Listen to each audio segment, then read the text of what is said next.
Mr. Holmes, whatever brings you here so late at night? I'm interested in the case of young Leighton Chapman.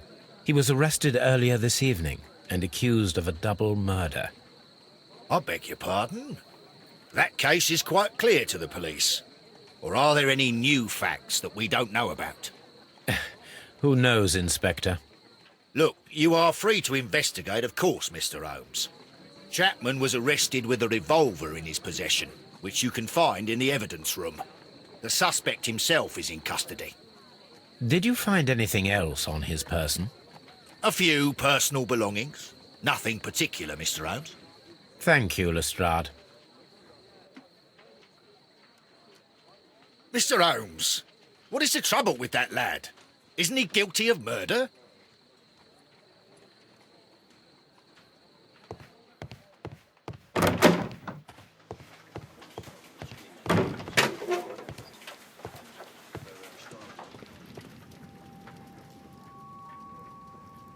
So this is the gun that Leighton was holding when he was caught by the police. It is a Webley revolver, a reliable weapon. It seems as though the shells were not removed from the cylinder.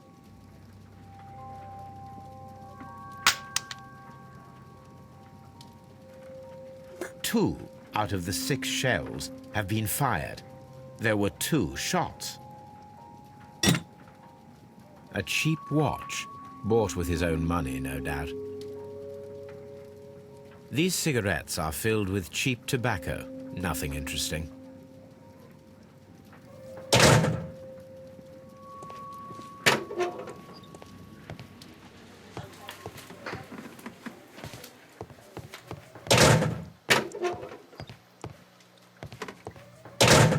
Please escort this suspect for interrogation. Good evening, Mr. Chapman. Who are you? I've got nothing to say. It's all a mistake. Calm down, Leighton. I have come here to help you. To find out if you truly are innocent, as your younger brother Wiggins has told me. My brother? You know him? Then that means you're... Sherlock Holmes. Oh, blimey. All right, Mr. Holmes. I'll tell you everything. Good. Tell me your account of what happened. I left my work, and I hurried up to see the fireworks in Whitechapel. I was late, so I decided to cut through Half Moon Street. I saw the first fireworks light up in the sky. I bumped into a constable on a corner before entering Half Moon. Then suddenly, what with all the firework flare, I saw 2 men. They were both lying flat in the middle of the street. I stopped where I was. I thought about turning back to the police, but as I was thinking of that, I saw a third person. He was leaning over the body that was furthest from me. The second I saw him, he raised his head, and he stared at me. In a flash, I saw his gun, but he made a dash for it instead, and he escaped through Whitechapel Street. So you might still have had time to return to the constable. I panicked. I didn't know what to do. Anyway, I approached the bodies just to see if they were still alive. I saw that one had blood pumping out of his stomach. He was dying. It was horrible. The second one was already dead. He had a hole in his head. He was holding a gun in his hand, though. I took it, and then I followed the third man. Interesting. Pray, continue. I turned a corner, and I saw the man standing in the middle of the street. He seemed to be in some sort of panic. And then, Mr. Holmes, something strange happened. I told the police and they laughed at what I said, but I swear to you, my words are true. I started running towards him. But then I was blinded by a flash. It was so bright that I hardly saw anything for a good dozen seconds, but I kept running forward. As I arrived in Whitechapel, I heard a woman screaming, and then I was caught by the police. But there wasn't a trace of that man. Of course, then they found a gun and all that blood. I couldn't see the murderer escaping and all that mess. Perhaps I was still half-blinded at that moment. A thrilling account, my young man. Leighton, are you able to describe the person whom you saw standing in Half Moon Street? Well, I wasn't able to see his face at all. It was too dark, and he was too far away. I could see his silhouette. And what about that? Nothing so special. He was wearing a jacket. He was quite average in size and his weight. I see. Was there anything else that struck you at the time? No. But perhaps... It's strange, but I can't remember the sound of his footsteps as he was running away. Perhaps it was because of the fireworks or the surprise of me seeing him.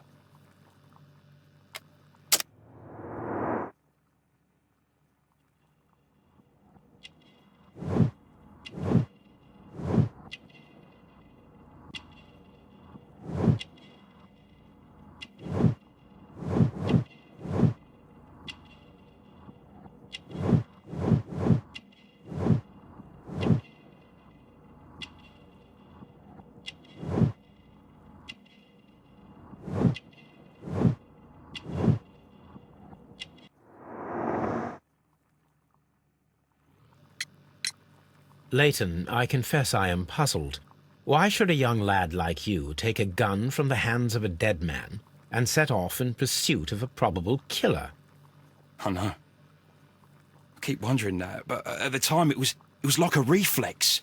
A criminal ought to be arrested, and he was armed. You were willing to risk your life. That was a little foolish, unless you wanted revenge. No, Mr. Holmes. I was just being brave and stupid.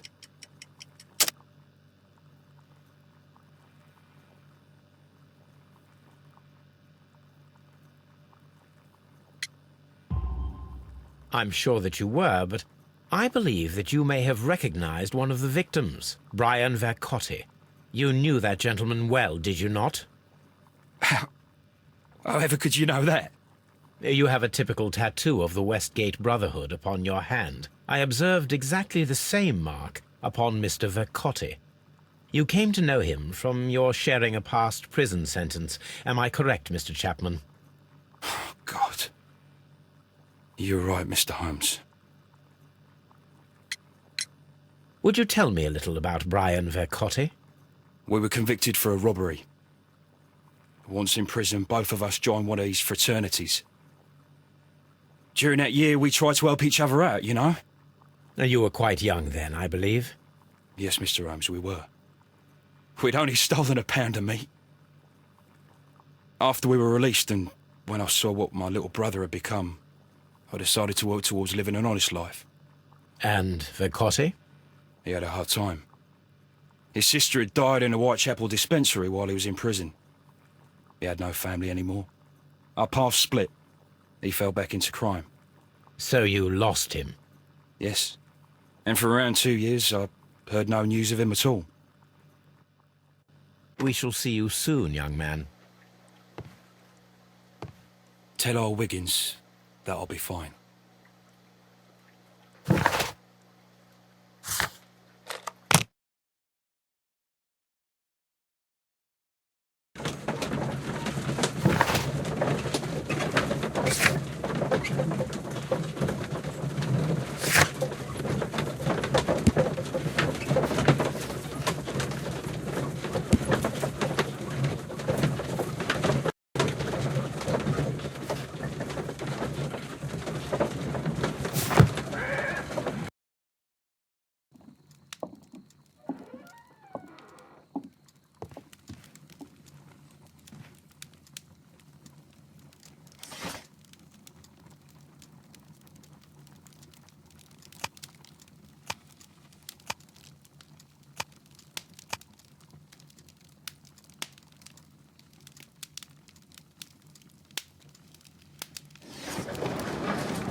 Here it is.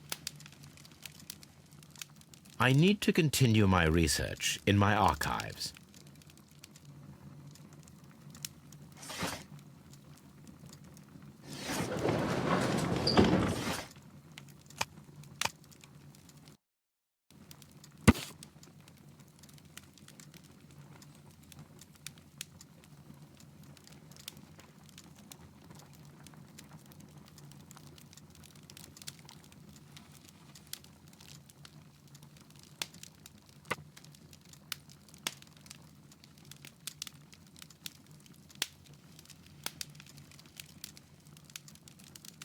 Here it is.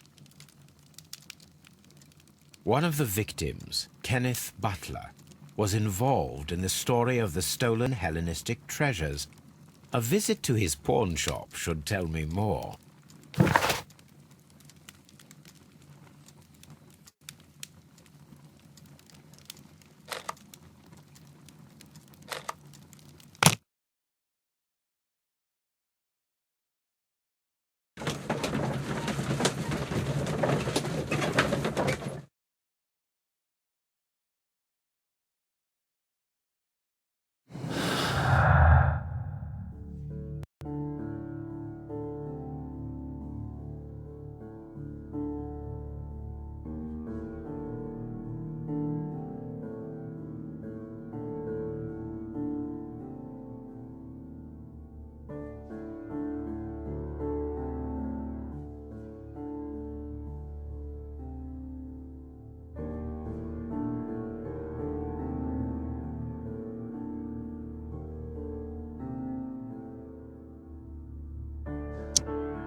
What's up with you, lad? What are you waiting for? I'm waiting for my brother to be released. Your brother? The one that you caught, beat up and imprisoned. Ah, the murderer. He ain't killed no one, copper. Watch your mouth, lad, else you'll be joining that worthless brother of yours.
I am unable to see any higher. I need to find something to lift my lamp.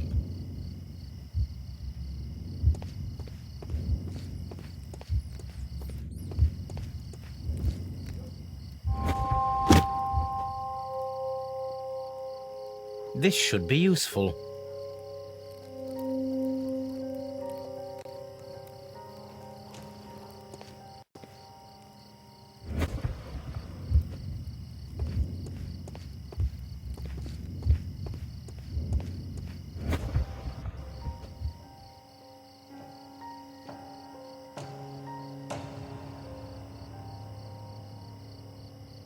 Nothing interesting here.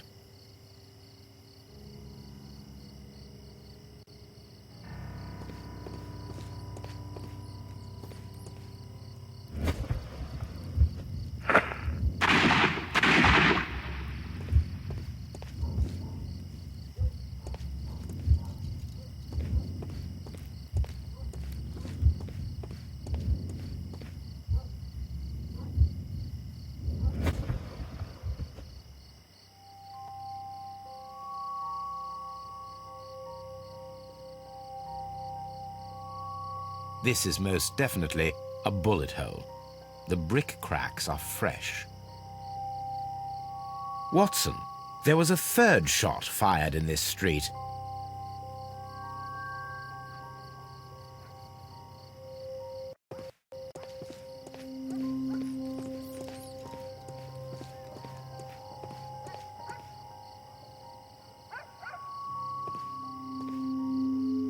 I'll do anything to save my brother, Mr. Holmes.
Mr. Butler's key matches the lock perfectly.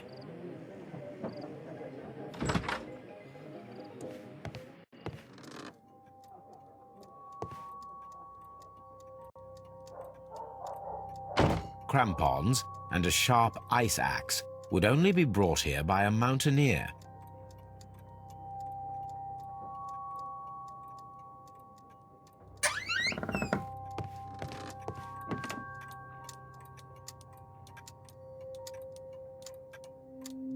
A flare pistol. Perhaps it was pawned by a destitute sailor.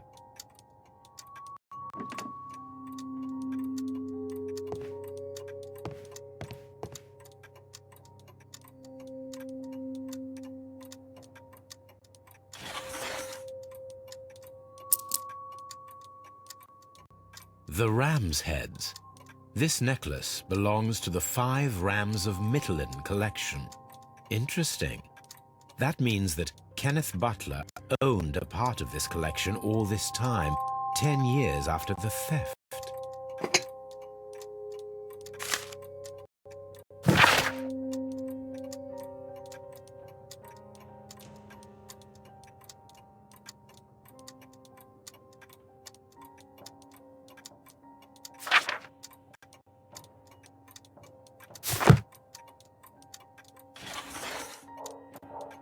It looks as though Mr. Butler kept a careful record of his operations.